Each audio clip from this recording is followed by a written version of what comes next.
Hi, I'm Donna Didier James, here to read you another story from my book, Memoirs of a Forgetful Mind by Donna Didier James. This story I'm about to read has been requested. It seems to be quite a favorite, so here goes. It's called Was Not Lost, But Was Found. Was Not Lost, But Was Found. And that's one of my pen drawings. It's all the stories have pen drawings that go along with them, so it gives you some added flavor. Chapter 3. So this is it. It may have been just another Saturday, but to almost every school child, that represented the ever so looked forward to weekly break away from school. For me, it was no different. Having sauntered down the road, mostly for the fun of it, I took a right turn off Prince Street onto Broadway. Busy, busy, busy. That little stretch of shopping area thrived with the usual hum of shoppers going to and fro, and a few pavement vendors trying to get you to buy their wares. The warm air, thick with the aroma of fried chicken, seemed to trail me as I went past the chicken and chips fast food outlet on my way to the craft store. In less than a minute, the door to the dimly lit store stood within a hand's breadth. No air condition, no windows, just the open front door allowed entry of the warm breeze.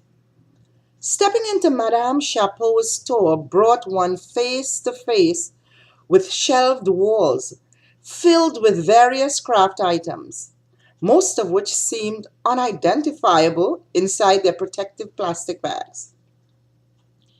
Inside the door on my right, the tall glass showcase stood like king amongst others of various height and width that occupied the majority of the floor space.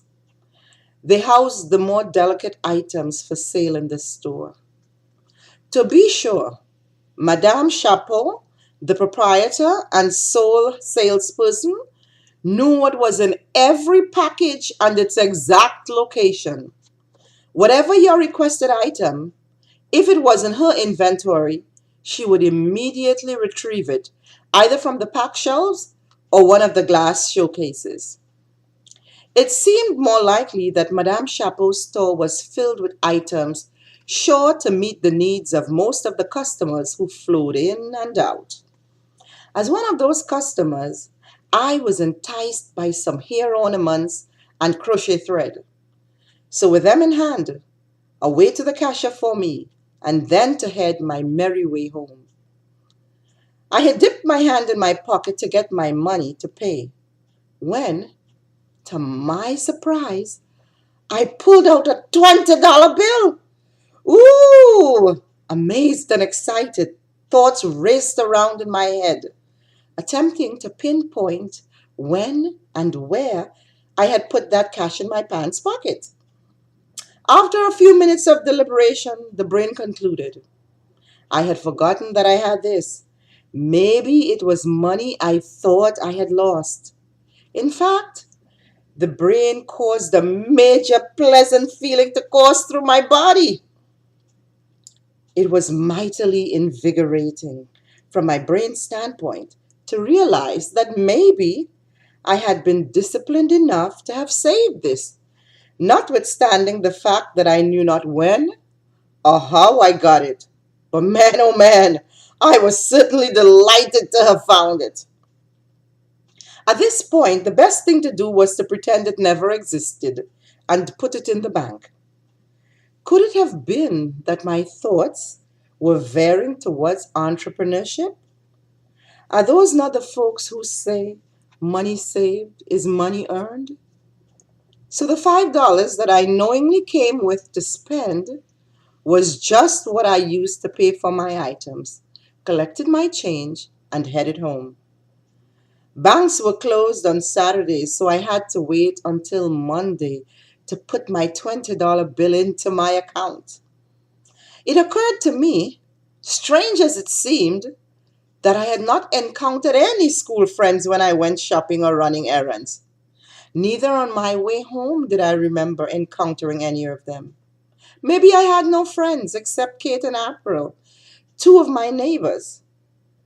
They were not in my class, and I don't remember if they even went to my school. Well, I think April did, but I'm not 100% sure. Anyway, next up was Tanti Priscilla's shop. It was just before my home, and as always, it was the place where almost everyone en route stopped to buy a snack or two before heading in. The glass showcase that sat on top the counter laid bare all the goods for sale that Tanti Priscilla had made herself: sugar cake, the infamous tambourine balls, fudge of varying kinds, and other local treats and sweets. Displayed on the shelved wall facing the customer were jars filled with other goodies for purchase: sweet and salt prunes, red mango with and without pepper, and spicy red plums, among others.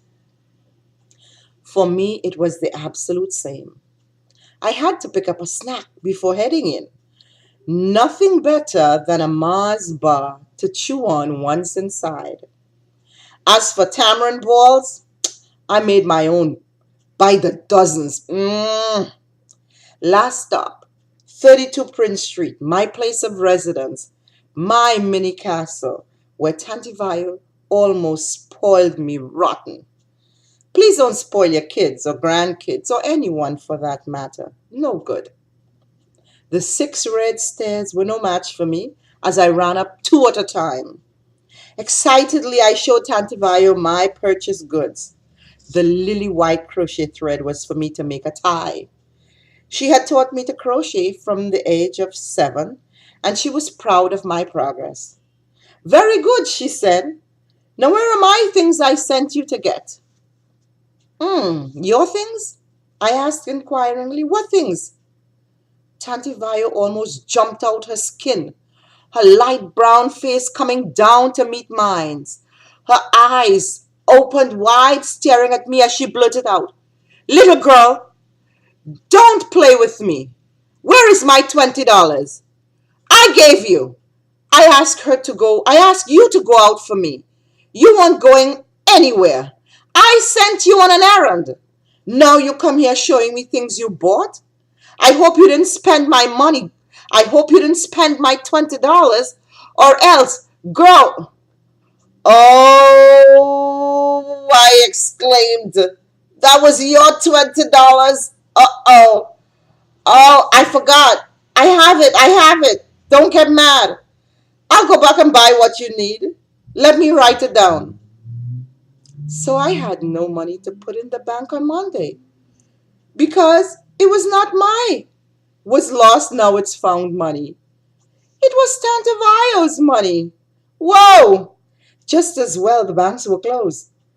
At least I had some good business sense, which sure saved me added stress. And I hope you enjoy.